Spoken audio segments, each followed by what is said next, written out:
My name is Vincent DiMattio, and I'm an artist. And I taught for 52 years at Monmouth University, 24 trips to Europe, and various courses. My life has undergone a tremendous change, an unexpected change. My productivity, I don't know if I'll ever get it back again.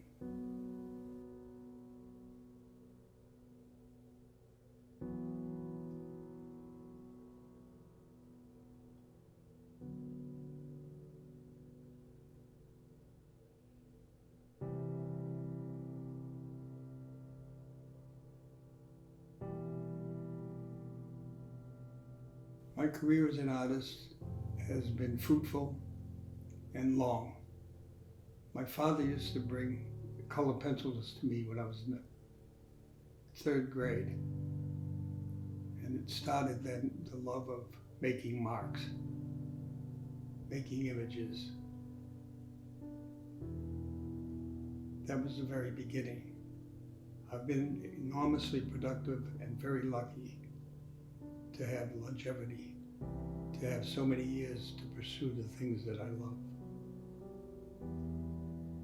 When you go to work and it's joyful, it isn't work. It's something special. I had hoped to get back into my studio at some time. It's a far-reaching hope. I'm going to work very hard to make it happen. With the tremors, it's very difficult to hold a pencil or a pen, difficult to control it. So my life's being controlled by all of these issues. And the worst of them is dialysis. What I'm going through now is really a kind of insanity. The first time I looked in the mirror at one of the hospitals, I didn't know who I was looking at.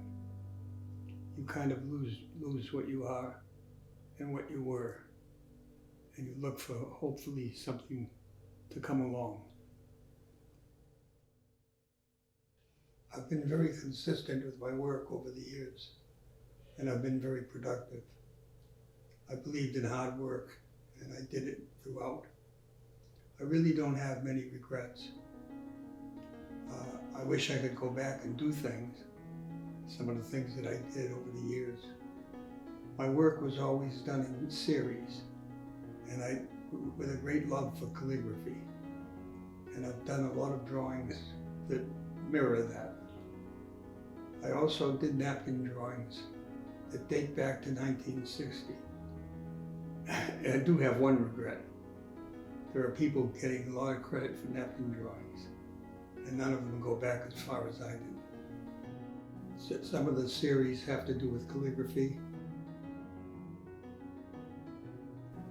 Series of nightmares.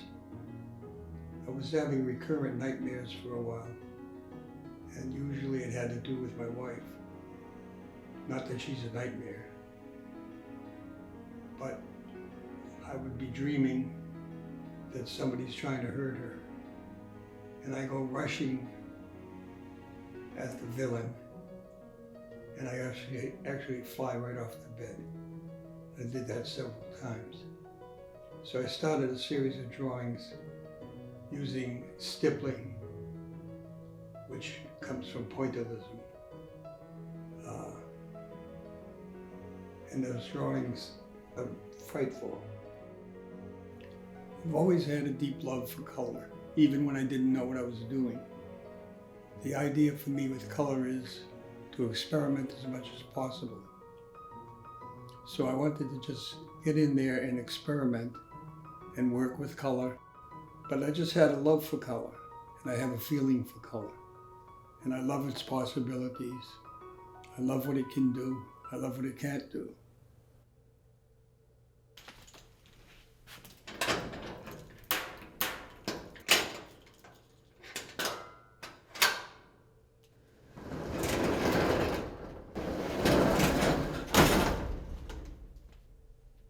I was not part of the transition from my studio and my office.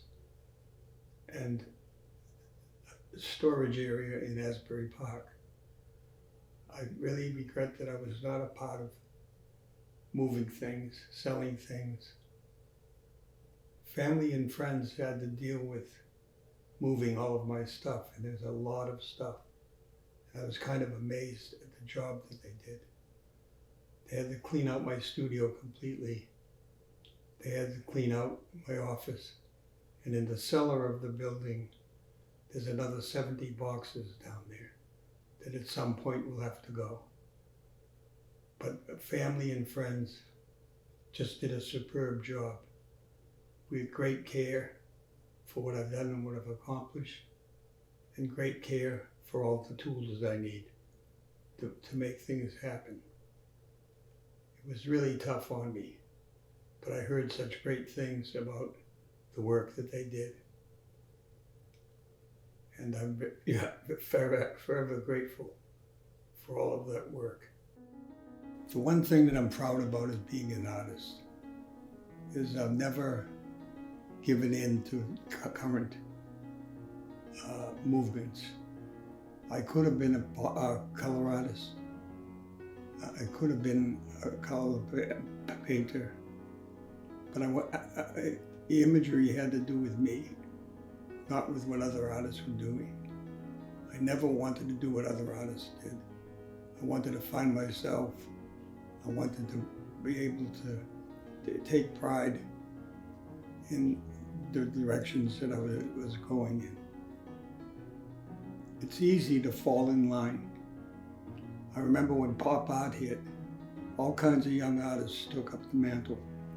All kinds of young artists started doing pop art. When the color field paintings came in, the young artists just embroiled themselves in that. I never did that. I was always independent, and I think that's at the very basis of what I've done as an artist.